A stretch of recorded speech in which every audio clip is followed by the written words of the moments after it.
Hi, my name is Melody Lucas. I am South Carolina's BabyNet Eligibility Director. And I'm Jennifer Buster. I'm the BabyNet Director at the South Carolina Department of Health and Human Services.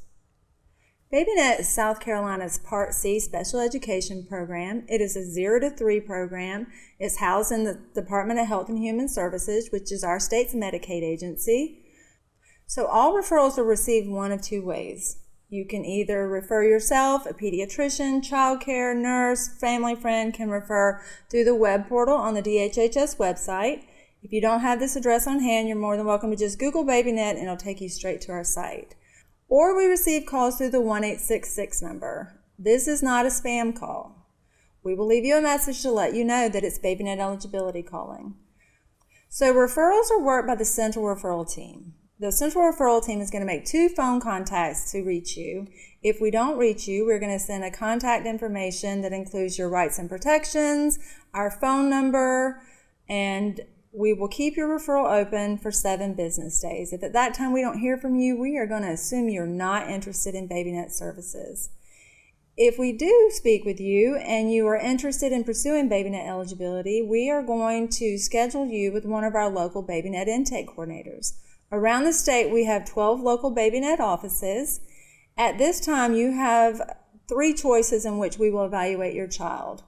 A face-to-face evaluation, a Teams meeting, which would be virtual, or a phone interview. The evaluation tool that we use is the Developmental Profile 4, and it's an interview-based evaluation tool.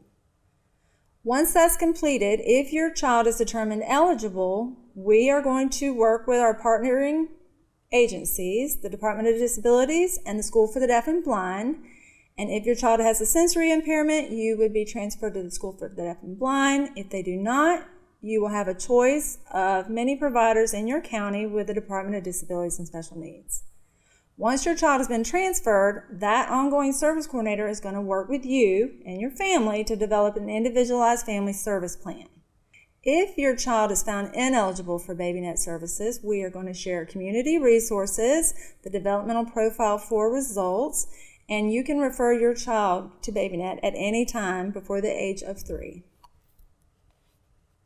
As Ms. Lucas outlined, the referral, eligibility, and initial IFSP process all must occur within the first 45 days from the date of referral.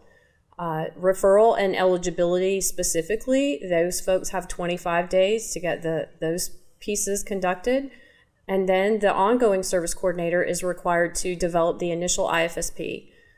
The next step in the process is service provision. That is the step in which the service coordinator takes the Individualized Family Service Plan, or IFSP, and outlines the services that the child and family have indicated that the child would benefit from. Caregiver participation in service provision is key in the BabyNet program. We require that caregivers participate in the services that are being delivered. Some of those services include physical therapy, occupational therapy, speech therapy, audiology services, and autism services, just to name a few.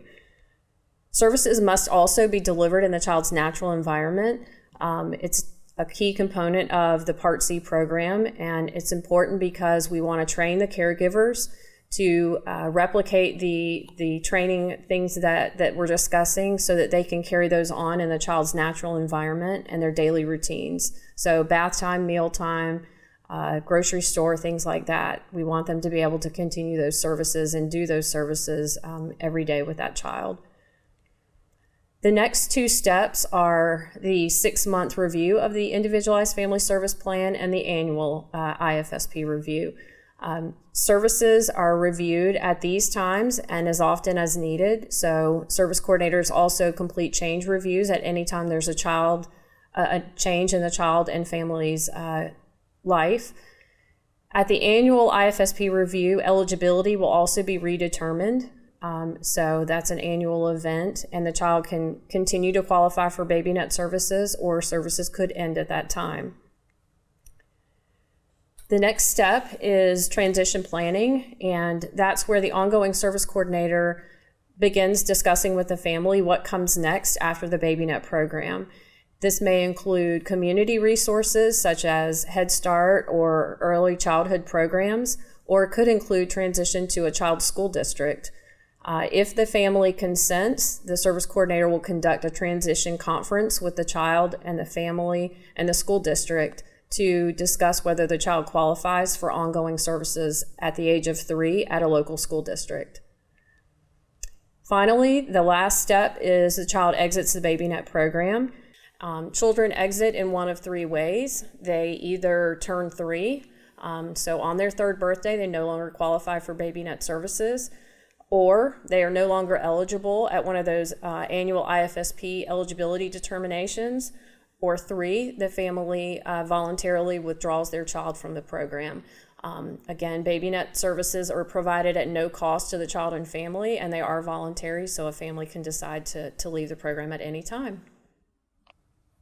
So in closing, if you have any concerns about your child's development, please do not hesitate to call, email, or refer, and we will discuss further if you would like an evaluation at that time.